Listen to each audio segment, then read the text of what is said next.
Let's watch this. Everything wrong with the first presidential debate. This episode and others like it are made possible by the generous support of my patrons on Patreon. If you'd like to help me produce more content like this, consider becoming a patron at patreon.com/secondthought. No subtitles. Well, folks, the stage So sorry. is set. And the stakes, well, they're high. The presidency and the future direction of the country on the line tonight.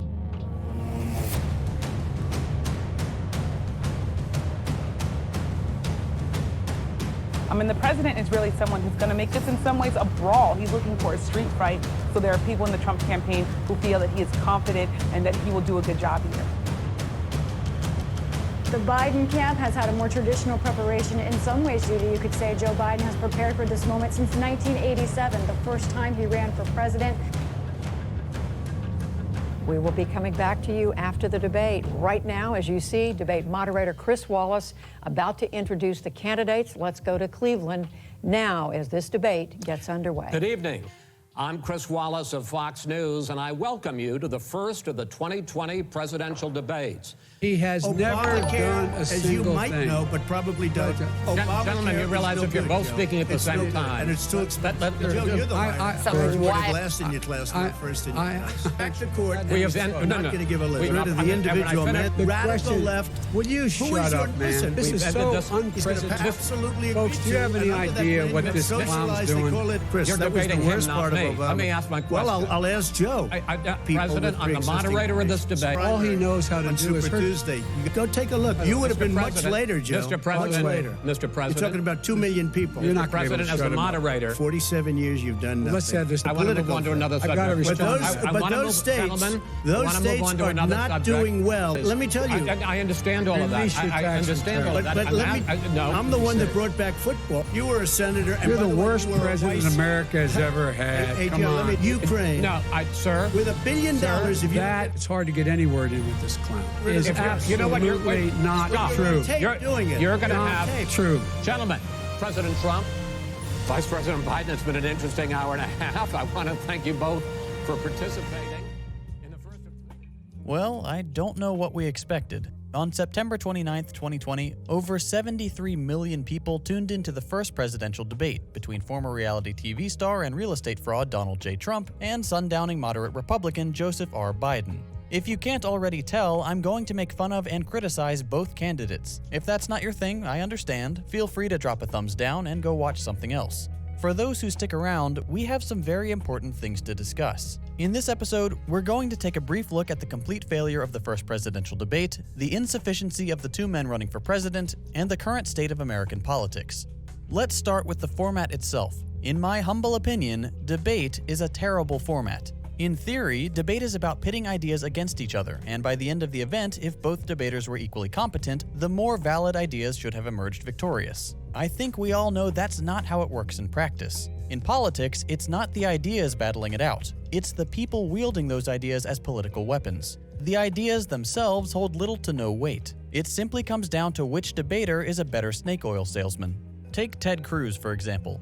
Horrible politics, universally reviled on both sides of the aisle, but an exceptionally talented debater. It doesn't matter what position Ted Cruz is arguing for. All that matters is his talent for making them sound good, or at least less bad than his opponent's positions, regardless of the truthfulness of his statements. The format of debate is inherently flawed because it's simply a modern form of dueling. It's a sport with points, winners, and losers just like football. But because it wears the veneer of important people in fancy suits, it somehow seems more intellectually valid. Now, having Ted Cruz on the debate stage is one thing, but what happens when you take a 74-year-old blustering compulsive liar and a 77-year-old career politician suffering from dementia and put them on the stage together?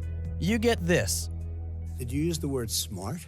You graduated either the lowest or almost the lowest in your class. Don't ever use the word smart with me. Will you shut up, man? Listen, you're talking about... I still can't believe that, Joe Biden...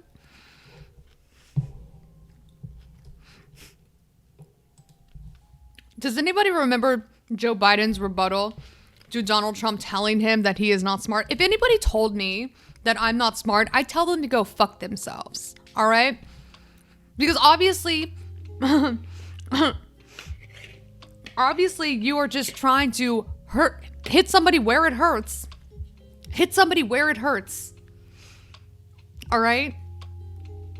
And the fact that Donald Trump hit Biden where it hurt and told him that he is not smart almost proved the point that, well, to a certain degree, maybe Biden wasn't smart enough to know that in that moment you hit back with, at least I came from a humble background, a humble beginning, and I worked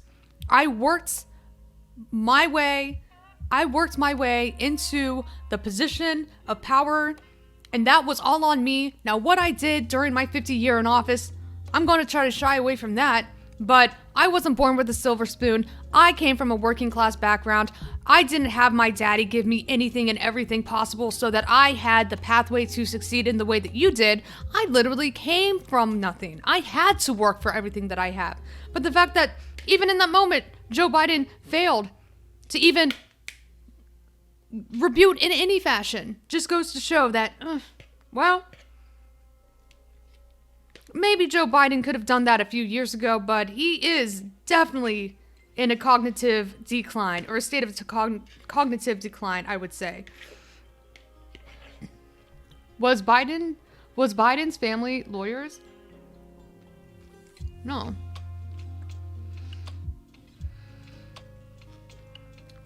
He said, "Shut up, fat, that's malarkey." You know what? And you never know. You know what the thing is about the Democratic candidate on the debate stage? And that is that if you are running as a Democrat, then you have the ability to use civility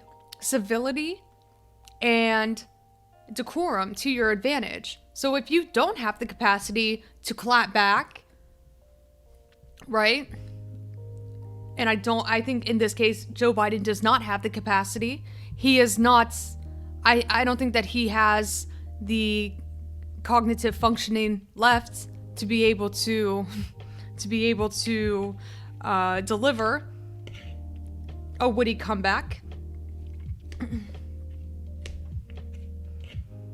But I guess if you are the Democrat, then you're almost expected to refrain from fighting fire with fire, stooping to that level. You're supposed to take the high road. When they go low, you go high. And I guess you have that to your advantage if, in all reality, you are incapable of being able to deliver a quick comeback. But anyway, I digress. Hunter, are you talking about Hunter? I'm talking about my son, Beau Biden. You're talking about. I don't know Beau. I know Hunter. Yeah, Hunter got thrown out of the military. He was thrown out, dishonorably discharged. That's not true. It wasn't dishonorably. Cocaine use. Well, it's hard to get any word in with this clown. Excuse me. When you have two old men who can barely get through a sentence without completely going off the rails or forgetting where they were going, what was intended to be a formal debate ends up looking more like a nursing home fight over a game of Scrabble. Part of the problem was the debaters themselves. Donald Trump isn't exactly the calm and collected type, and Joe Biden isn't nearly as sharp as he once was. But another part of the problem was the moderation.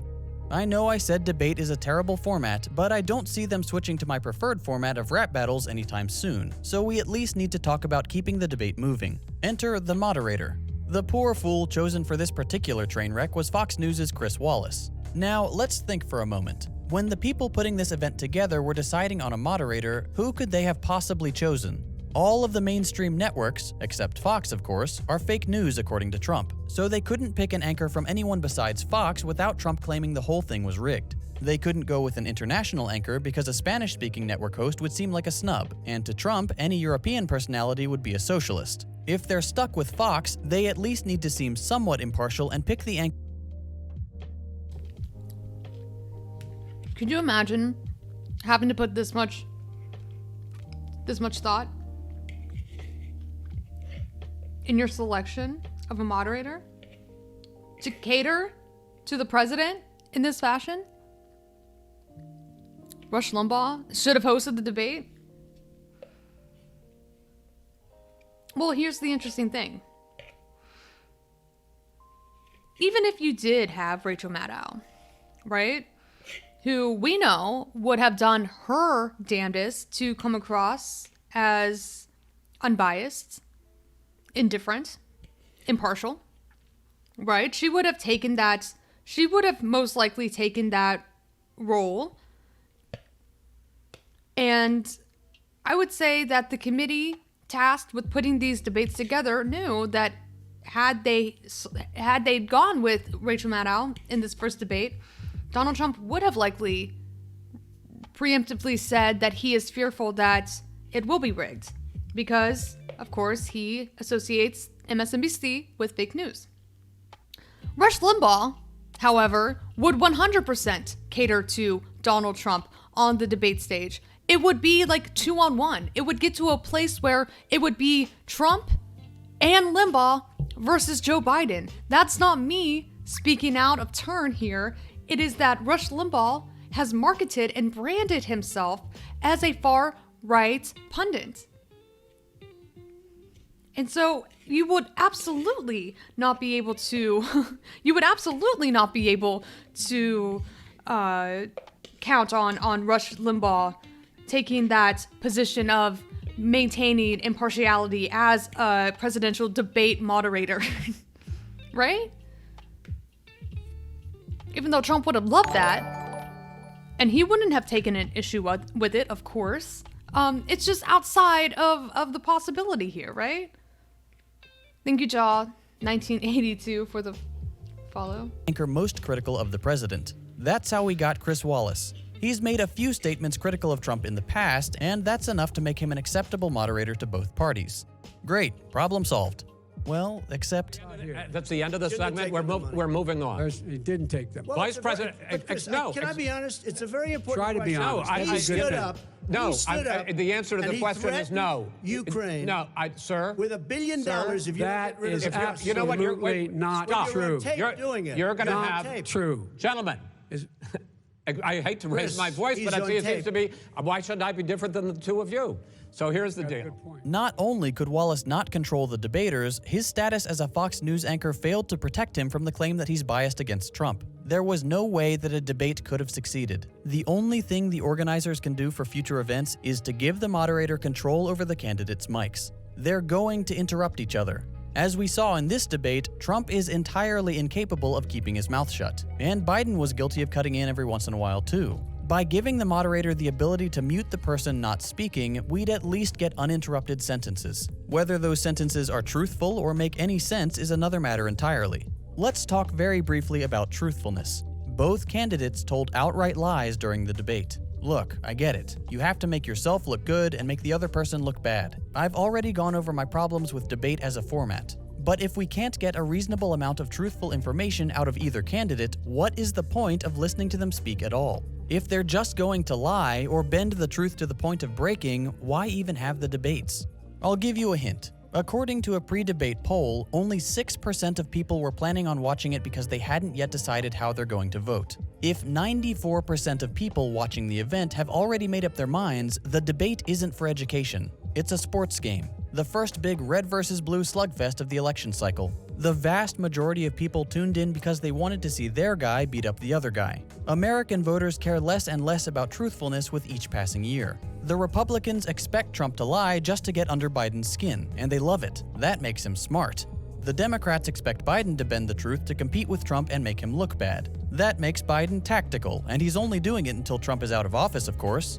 Call me old-fashioned, but I think lying to the American people about things as simple as your own policy should be disqualifying. I'm not going to waste time outlining all the lies that were told during the debate. There are plenty of fact checks out there if you want to find them. But we have more important things to talk about. We're going to get to the main point soon, but we do need to address a recurring problem with the Trump administration. Over the last few years, the president has retweeted white supremacists, often failed to condemn hate groups, has emboldened his most violent supporters, and in this first presidential debate, he did it again. But are you willing tonight to condemn white supremacists and militia groups and to say that they need to stand down and not add to the violence in a number of these cities, as we saw in Kenosha and as we've seen in Portland? Sure, are you I'm prepared willing to do specifically that, but do it? Well, go ahead, sir. I would say almost everything I see is from the left wing, not from the right wing. So what are you saying? I'm willing to do insane, by the anything. way. I want to see Well, peace. then do it, sir. Say it. Do it. Say it. You want to call them What do you want to call them? Give me a name. Give me a White name. supremacists Who and would white you like me to condemn? White supremacists and right Proud militia. Boys, stand back and stand by. But Stand back and stand by. Try to spin it however you want. Stand by is pretty universally understood as wait till I give the signal. I really do wonder if, because Chris Wallace did ask a pretty suggestive question as to whether or not he would tell right-wing groups to stand down, maybe Donald Trump just minced words here, unironically. But again, it is always safe to assume that he meant something else, right? Did Trump's memory fail him? I mean, it's a possibility. Even though I think Trump's doing a little better cognitively than Joe Biden. Who knows? A lot of people make the mistake of thinking Trump is stupid. Yes, he's thin-skinned, obnoxious, and ignorant in some regards. But he's not stupid. He knows what he's doing. How he handled the request to condemn white supremacist groups was actually quite savvy. Trump knows he can't outright condemn white supremacists. They're a large portion of his base, and anyone who says otherwise is not being honest. By pretending he didn't know who the Proud Boys were and adding stand by to his stand back, Trump managed to send the exact opposite message to the one the moderator had requested. If you don't believe me, just look around the internet. Right-wing militia members and Proud Boys were ecstatic. They got the message loud and clear. The group added the words to their website and Telegram logo and posted hundreds of messages affirming they're at Trump's beck and call. The order to stand back and stand by was bad enough, but the real concern is what the president said after. But I'll tell you what.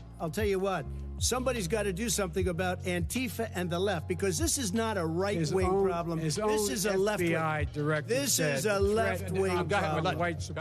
By following up his stand-by order with "someone has to do something," the president has managed to broadcast to his more violent supporters that he expects them to incite or worsen conflicts with other groups, particularly Antifa, which no one seems to understand is not an organized entity. Not only is Trump's wording dangerous, even if you think it was unintentional, it's also blatantly false. The president claimed that almost all of the violence is left-wing, and that it's not a right-wing problem.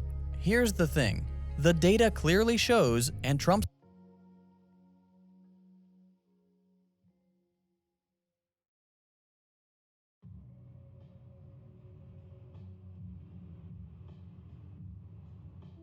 Motherfucker.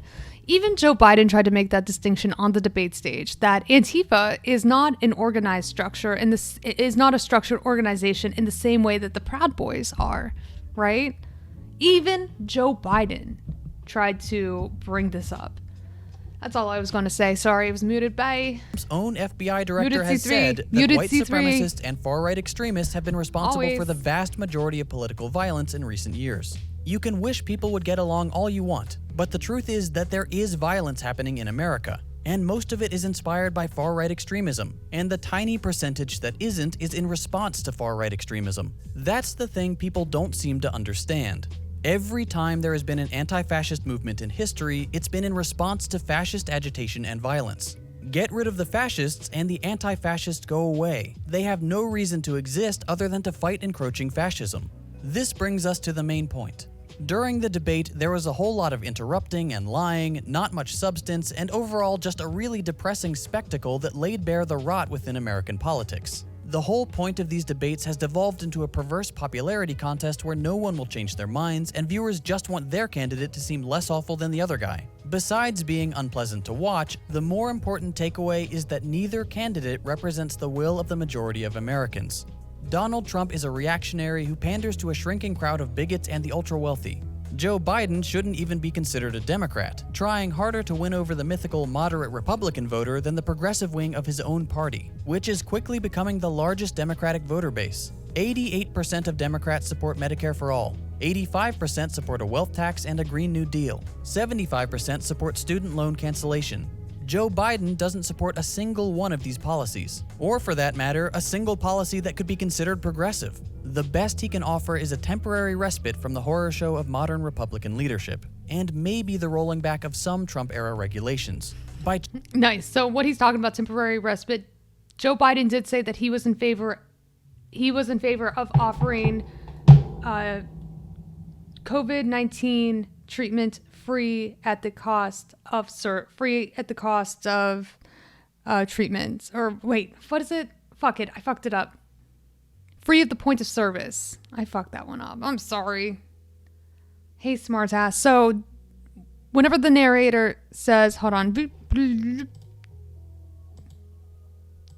Hi, everyone. If you are just joining here for the first time, I am streaming right now. No one saw that. My brain is A-okay, and the narrator is talking about Joe Biden, who did say that he is in favor of offering free COVID-19 treatment to everyone, right? Free at the point of service. Fuck that one up.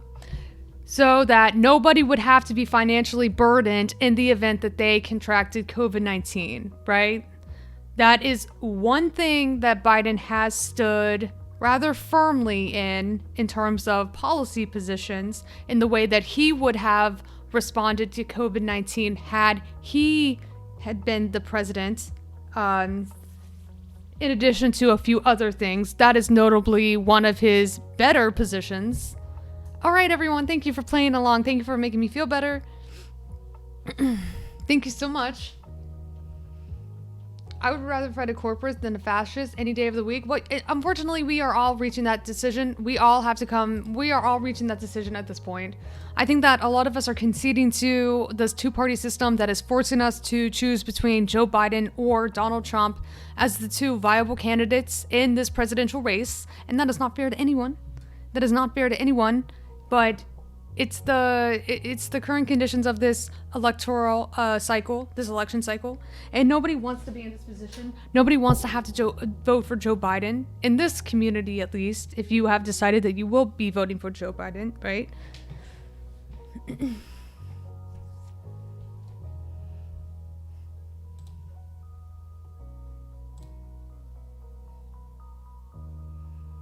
It can't be like 08.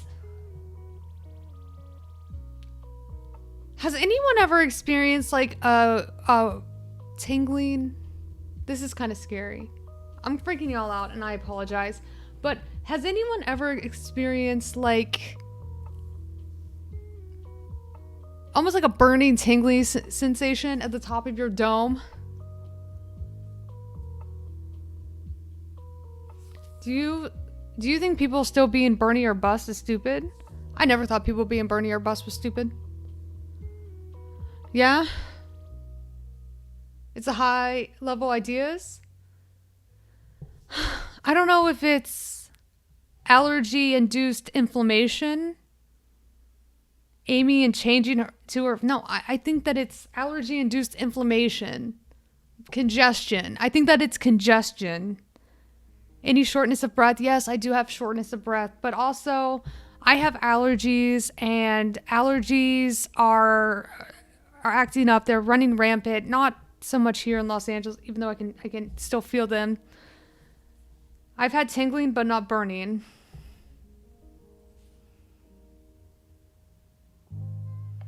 I am here currently with a horrible migraine, so that's when my mind jumps to. Oh, it's not stupid, just ill-advised. Yeah, no, I'm not going to say that being Bernie or bust is stupid. Or I didn't. And at this point, I already gave my spiel. All right? I'll work on it. I'll work on my stump speech. I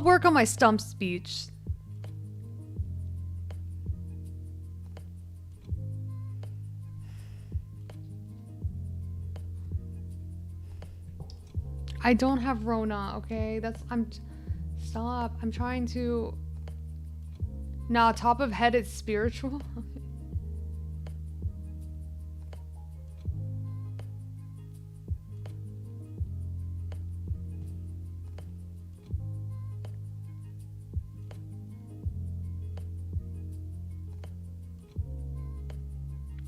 I definitely think it's allergies.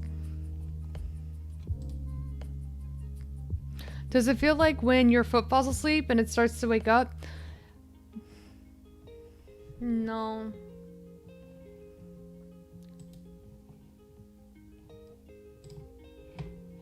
It is more like a burning than a tingling.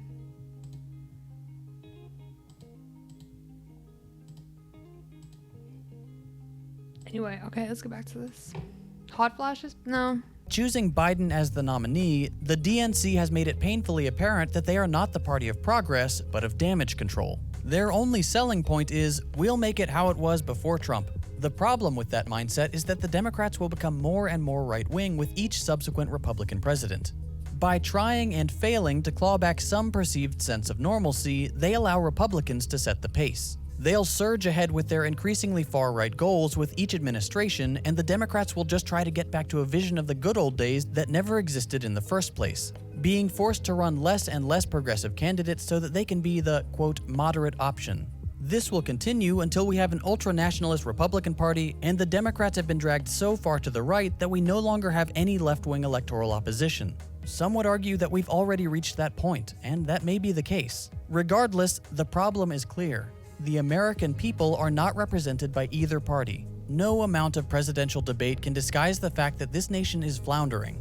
In fact, if the first debate is anything to go by, it just makes our decline more apparent. Other nations look on with pity and fear. We're still the most powerful country on Earth. What happens when the US starts to lash out, trying anything to find a foreign enemy to unify the country and get Americans back on board? I think it's too late for that. Donald Trump and Joe Biden represent the complete failure of the electoral system, and Americans are beginning to realize that we've been offered a raw deal. I mentioned at the beginning of this video that this kind of content is supported by my patrons on Patreon. This type of video, while very important, is something that sponsors won't touch. In order to pay the bills and keep this channel running, I rely on AdSense.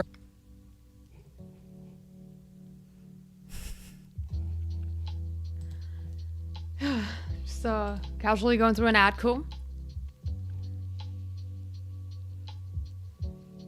Hey, I forget. Why can't it just be easy? Why does everybody need me to stay? Oh, I hate the feeling when you're high but you're underneath the ceiling. Got the cards in my hand, I hate